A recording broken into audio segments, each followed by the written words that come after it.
Hello and welcome to Hardway Learning. My name is Kyle and I just wanted to give a little introduction. I've been addicted to cars ever since I was a kid. My real car addiction started out when I started watching Mighty Car Mods and they turboed a Miata. Inspired my own Miata. Everything we do on this channel doesn't necessarily go as planned.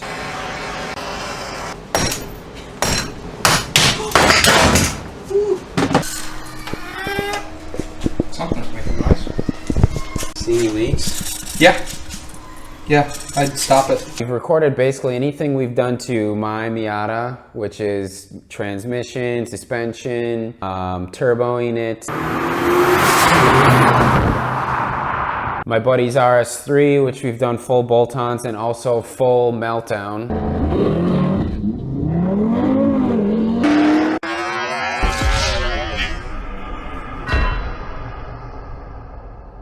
This Mk7 GTI I picked up last November. Already have an intake, an inlet, a downpipe, and a tune.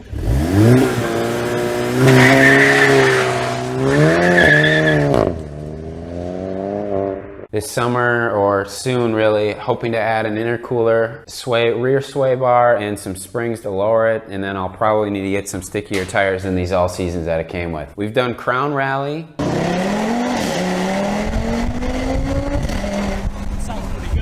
I have a neglected Instagram page, which is also Hardway Learning. Done a little bit of autocross with the Miata. Would like to do more. Would like to take this to autocross, maybe the drag strip. And that's it, that's me. If you like any of the cars we're working on, check us out on YouTube, hit us up on Instagram. If you ever have any question about a video, feel free to message me on Instagram, leave a comment. I try to get back to people as soon as possible. And just keep enjoying cars, because that's what we do, and it's a lot of fun, and I would consider myself a car addict.